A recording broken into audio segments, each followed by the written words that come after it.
আসসালামু আলাইকুম রহমতুল্লাহ বরাকাত। দেশ ও প্রবাসে যারা আছেন, আশা করি আপনারা সবাই ভালো আছেন। আলহামদুলিল্লাহ, আমি ভালো আছি। আজকে উদ্দেশ্য করলাম যে আপনাদেরকে গ্রামের দৃশ্যটা দেখায়, বিশেষ করে যারা প্রবাসে আছেন। এই দেশেতে, এই গ্রামেতে অনেক স্মৃতি পড়ে আছে। অনেকের মাস কা মাস, বৎসর কা বৎসর চলে যাইতেছে, গ্রামের দৃশ্যগুলো দেখা হইতেছে না। এই জন্য আজকে বাইক নিয়ে বাড়াইলাম গ্রামের দৃশ্য দেখানোর লাগে। পইলে আমরা জিলাই মাসার বার থেকে শুরু, নয়াগাঁও। আসলে আমরা এমন এক পর্যায়ে আছি যে 6 মাস গাড়ি ভালোভাবে চালানো যায় না। রাস্তাঘাট খুবই খারাপ। এই রাস্তাঘাট সবসময় পানির নিচে থাকে। একটু বৃষ্টি হইলেই বাইক চালানো যায় না। আসলে সব দিকে উন্নত হলেও আমরা এদিকে উন্নত খুবই কম হইতেছে। উন্নত হইতেছে, তবে খুবই অল্প।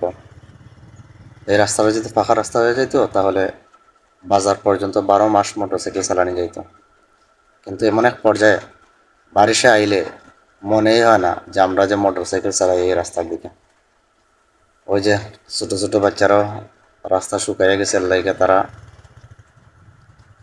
সাইকেল নিয়ে বাড়াইছে আসরের পরে।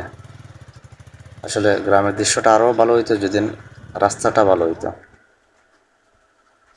আর রাস্তা ভালো হইলে তো এই যে বিশেষ করে যারা বেকার আছে, প্রত্যেকটা মানুষ একটা না তো একটা কাজে লাগতো। কেউ ব্যবসাত লাগতো, কেউ কমপক্ষে একটা মোটর সাইকেল নিত, কেউ একটা সিএনজি নিত, কেউ একটা টমটম নিত। অর্থাৎ বেকার থাকতো না মানুষ, যে কোনো একটা কাজে লাগতো। একটা রাস্তা হইলে কতটুকু ফায়দা হয় মানুষের। যাই হোক, সব আল্লাহর ইচ্ছা। আল্লাহর হুকুম হলে ইনশাল্লাহ একদিন এই রাস্তাঘাটও ভালো হবে। এই যে সামনে ধীরে ধীরে আগাইতেছে। আমরা এমন একটা গ্রামে বসবাস করি। একটা গ্রাম, কিন্তু থানা দুইটা। একটা হচ্ছে দিরাই থানা, আর একটা হচ্ছে শান্তিবাস থানা। কিন্তু একই সাথে আমরা বসবাস করতেছি, একে অন্যকে সম্মান দিয়ে চলতেছি, একে অন্যকে মহব্বত দিয়ে চলতেছি। এই যে দৃশ্যগুলো দেখতেছেন, এটাকে বলা হয় লন্ডনী বাড়ি। এই যে সামনে ছোটো ছোটো বাচ্চারা সাইকেল চালাইতেছে। এই যে গাঙের মধ্যে এখনো পানি রয়েছে, শুকায় নাই। ওই যে হপার দেখতেছেন, গাঙ্গের হপার, এটাই লইয়া শান্তিবাস থানা। আর বিশেষ করে যারা গ্রামের আছেন তারা তো চিনি নেই, পরিচিত ওরা প্রয়োজন মনে করেন না। এরপরে নেটের মধ্যে স্যার ভাবলাম সব একটু পরিচয় করাই দেয়। এটাই এই যে অনেক জায়গাতে রাস্তা ভাঙ্গা। ওই যে সামনে দেখা মসজিদের ওয়াল দেখা যায়। আসলে এত বড় একটা গ্রাম, একটা মসজিদ, বর্তমানের যুগে এটা অবাক করা একটা দৃশ্য। কেননা কম আর বেশ অনেক জায়গা দেখছি একটা গ্রামে 5টা 6টা মসজিদ থাকে। সব মুসল্লির একত্রিত হইয়া নামাজ আদায় করতে পারে না। আর আমরা এমন একটা গ্রাম, আলহামদুলিল্লাহ, শুক্রবারে সব ভাই বলেন, বান্ধব বলেন, দাদা চাচা সবাই এ জায়গায় একত্রিত হয়ে কাঁধের সাথে কাঁধ মিলিয়ে নামাজ আদায় করে শুক্রবারে। তো 5 ওয়াক্ত নামাজ তো সবাই আলহামদুলিল্লাহ একসাথেই পড়েন। এই যে সকালবেলা ছাত্ররা মসজিদের মধ্যে আসছে। আসলে স্মৃতিগুলো আসলে ভোলার মতো না। ছোটোবেলা আমরাও আইতাম মক্তব, কোরআন শরীফ বুকে নিয়ে, কেউ সিফারা কেউ কায়দা, একসাথে আইতাম, আইয়া পড়তাম। খুব একটা আনন্দ লাগতো। কিন্তু বর্তমানে এই আনন্দগুলা ধীরে ধীরে চলে যাইতেছে। এখন সব কিছু ডিজিটাল হয়েছে। ওই যে দেখা মাদ্রাসা, এরা বর্তমানে মক্তব, কিন্তু এক সময় খুব পপুলার একটা মাদ্রাসা আছে আবিজি মাদ্রাসা। এটাতে আমি নিজেও লেখাপড়া করছি, আমার অনেক বড় ভাইয়েরও লেখাপড়া করছেন। এটা থেকে শুরু করিয়া অনেকে হাফিজ হয়েছেন, বিভিন্নখানে ইমামতি, মুয়াজ্জিনে, মসজিদের দায়িত্বে, মাদ্রাসার দায়িত্বে আছেন অনেকে। মাদ্রাসা থাকার কারণে আসলে মাদ্রাসার দিকে তাকাইলে খুব একটা কষ্ট লাগে। এদিকে আর যাইরাম না।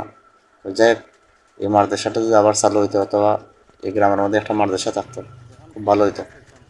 একটা মাদ্রাসা থাকলে একটা গ্রামের দৃশ্য পাল্টিয়ে যায়।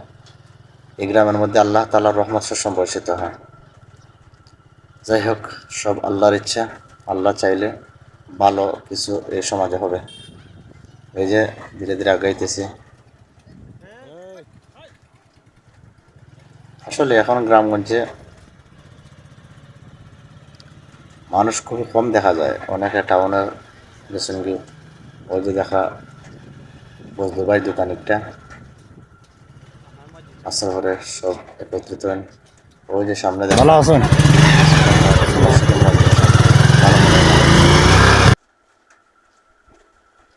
আসলে ওই যে দেখা খুব সুন্দর আসলে ভিউ আইছে। গ্রাম গ্রামের তো অনেক দৃশ্য আছে, যারা বিশেষ করে প্রবাসে থাকেন, টাউনে থাকেন, গ্রামের দৃশ্যটা খুবই কম দেখা হয় তারা। ওই যে আসর করে দেখা ছোটো ছোটো বাচ্চা এখন তারা বাড়াইছেন হঠাৎ, তারাও বুঝতে পারছেন মনে হয় যে ইনো ক্যামেরা আছে, এদিকে তারা আগে সাইড দিলেছেন। যাই হোক, ওই যে দেখা অনেক জায়গাতে আসলে সড়কের মাটি ভাঙ্গিয়েছে ঢেউয়ের কারণে। যাই হোক, আমি নিজে ভিডিও করলাম, নিজের কাছেও খুব ভালো লাগে, আরও ভালো লাগবো, আরও শান্তি লাগবো যে আপনারা যদি প্রবাসে যারা আছেন, দেশ বিদেশে যারা আছেন, সবাই যদি ভিডিওটা দেখেন সম্পূর্ণ, আরও ভালো লাগবো। আর বিশেষ করে ভিডিওটা টাইম লাইন রাখলে স্মৃতি হিসেবে। ওই যে দেখা সামনে নতুন ব্রিজ, আসলে এই ব্রিজ না আমরা যে কতটুকু উপকার হয়েছে এটা বলার বাহিরে। আগে আমরা ওপারে যাইতে হইলে মানুষের ডাকা লাগতো, ডাকাডাকি করা লাগতো। কেউ যদি গান দিয়া নৌকা দিয়া যাইতে পারে, ডাকাডাকি করতাম, ভালো লাগবে, পারবো কোনো চাইতই না। অনেকে আছে তলে দিয়ে মাথা দিয়ে যাইতো কি নেওয়া আপনার পাল্প করতো, মানে খুব কষ্ট হইতো আগে। এখন যাই হোক, এই বছর ব্রিজ চালু হয়েছে, দেখো আসলে খুব সুন্দর দৃশ্য। ওই যে কবরস্থান, ওই যে থুতা ভাইয়ের বাড়ি, আরো অনেকের বাড়ি, মহিম ভাইয়ের বাড়ি, আরো অনেকে আসেনি না।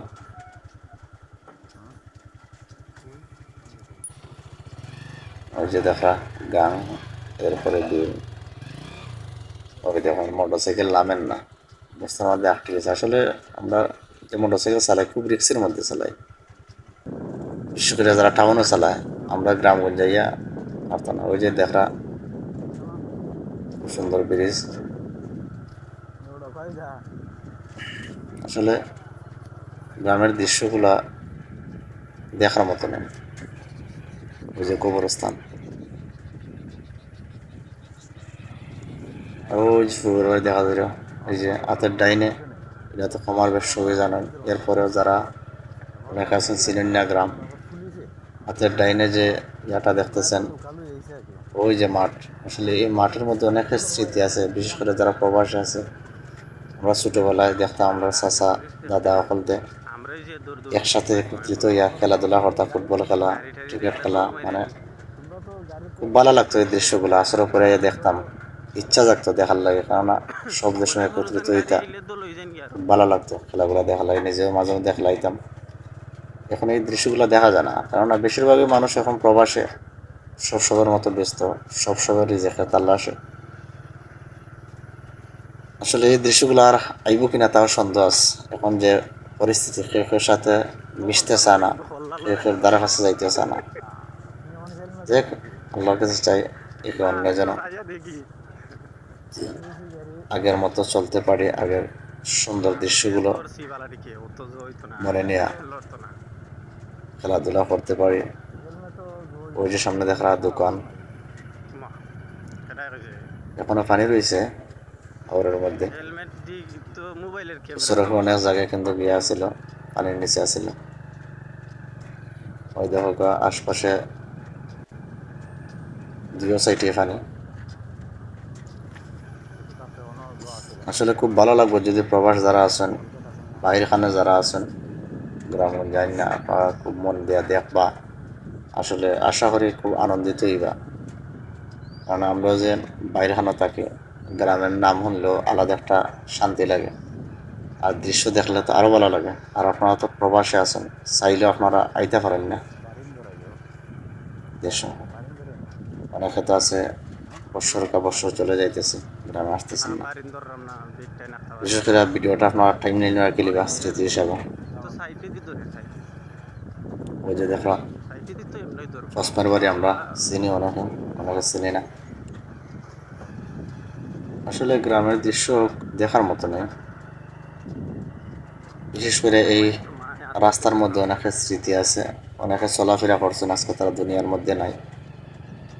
অনেকে অসুস্থ আছেন, আসলে যারা দুনিয়ার মধ্যে নাই তাদের জন্য আমরা সবসময় দোয়া করতাম। প্রবাসে যারা আছে তার লাগে দোয়া করতাম। দুনিয়াটাই আর কয়দিনের। ওই যে সামনে ঈদগাহ দেখলাম, আমরা দিরাই থানা ও শান্তিগঞ্জ থানা দুইটা থানা মিলিয়া একটি গ্রাম, একটাই ঈদগাহ। সব আমরা একত্রিত হই, এক ঈদগাহের মধ্যে আমরা ঈদের জামাত আদায় করি।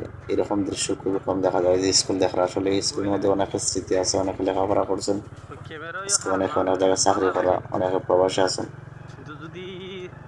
তো আমরা এত বড় গ্রামে একটা মসজিদ, আসলে এটা প্রশংসনীয়। একটা ঈদগাহ এটাও প্রশংসনীয়, একটা স্কুল এটাও প্রশংসনীয়।